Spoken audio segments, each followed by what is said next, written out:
Well, let us see what is the next best thing that Blender has to offer us.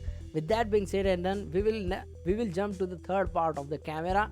I have taken 5 cubes, I have taken 4 lights, spread it around, and then there is a camera, and if I click numpad 0, I can see through the camera.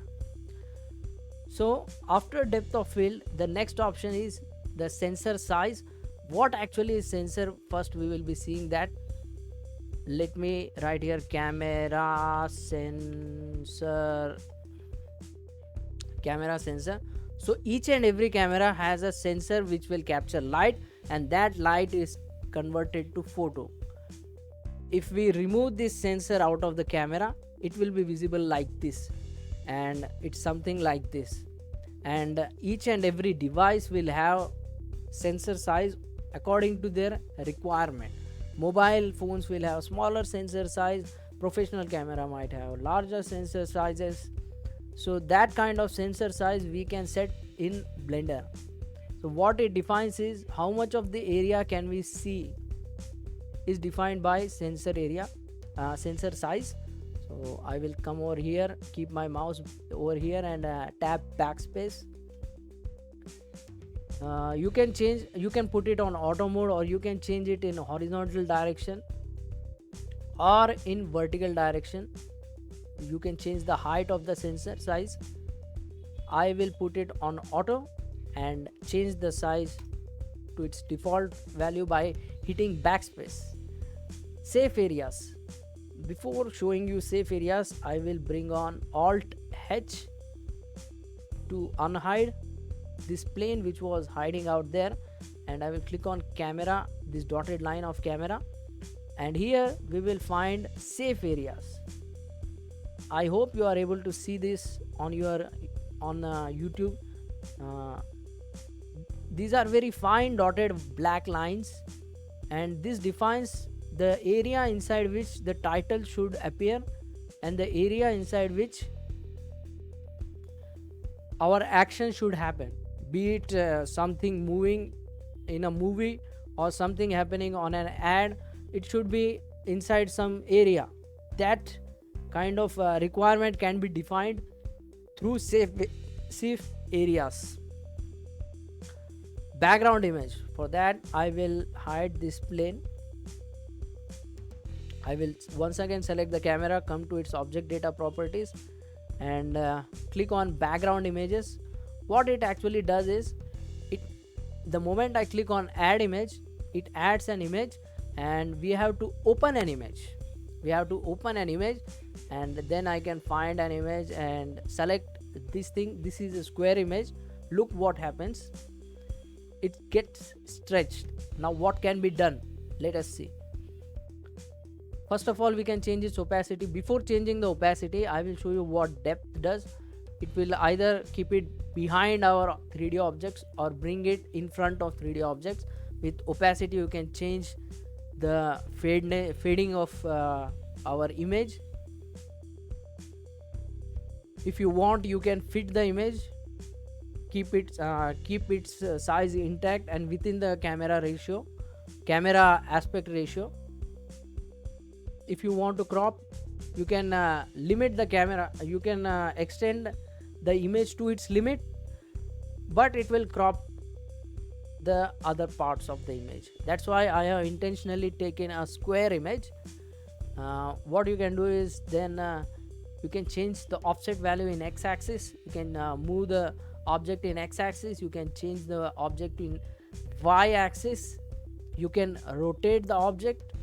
You can scale the not the object, you can scale the image. This flip x and y we will be seeing in a moment. So I don't want this image. If I don't want this image, what I can do is I can tick off this background image, or if I want another image, like this time I will bring a movie clip. I will first of all cut this image, then add image and go to movie clip and open a movie clip. I have this movie clip over here and open it over here. Sometimes the video clips are not visible. It's because the depth. Because of the depth, it's on the back of this camera. So we will bring it in the front and increase its opacity. So what we can do is we can stretch it, fit it, crop it. You can change the offset, flip.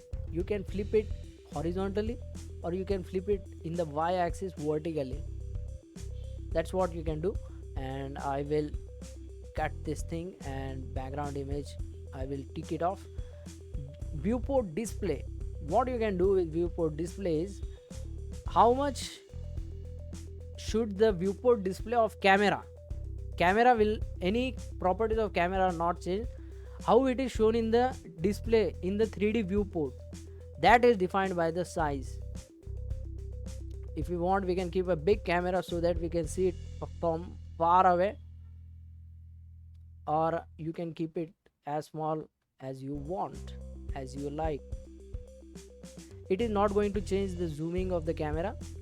Just for the sake of information, if we change the size of this thing, it's not going to change anything.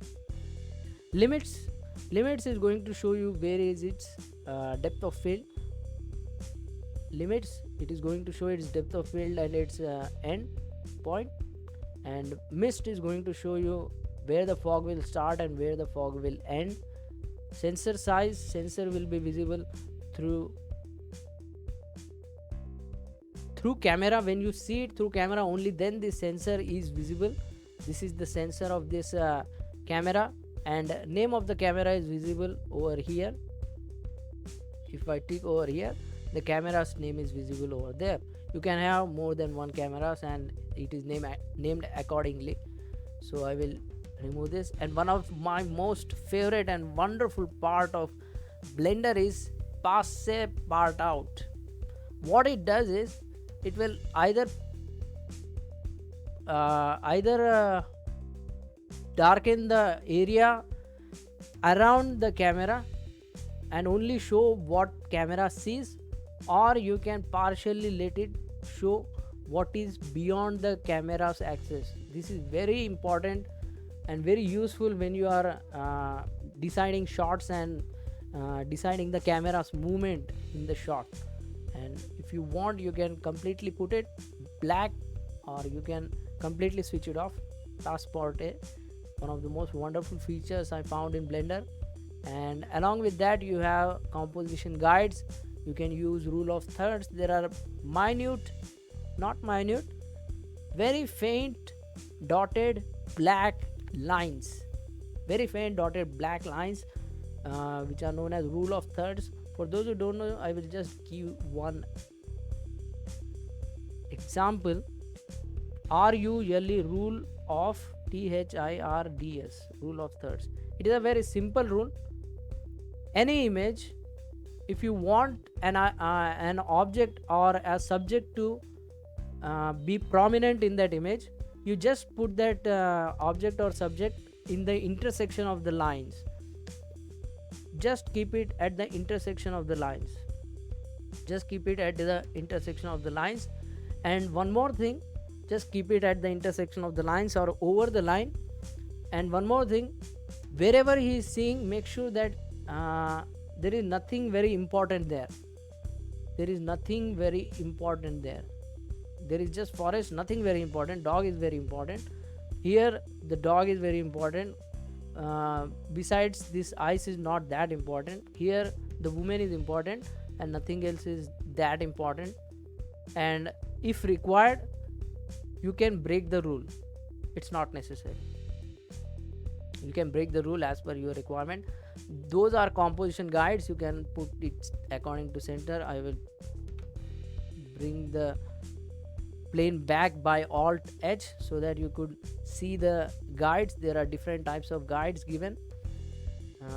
Ratio, golden triangle A, golden triangle B, harmonic triangle and harmonic triangle A. These are very fine black dotted lines which can be visible only on your screen. So what you have to do is go and select the camera, go to its object data properties, and very at the bottom you can find viewport displays. and in viewport displays you find view composition guide. These are very useful, very wonderful things to compose your shots.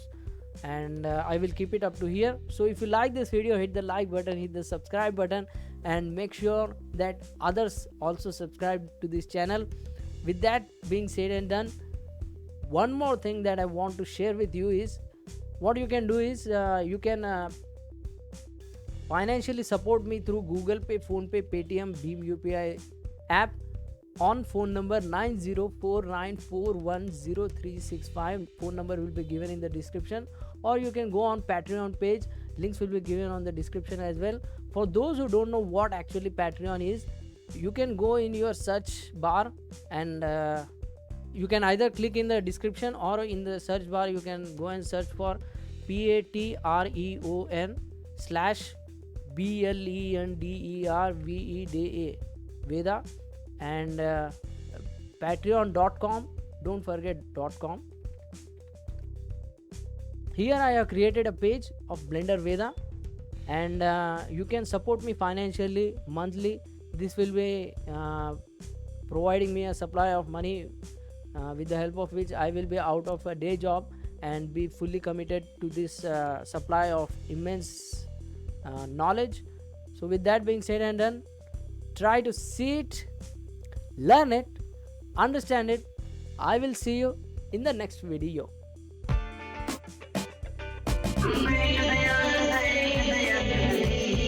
Veda.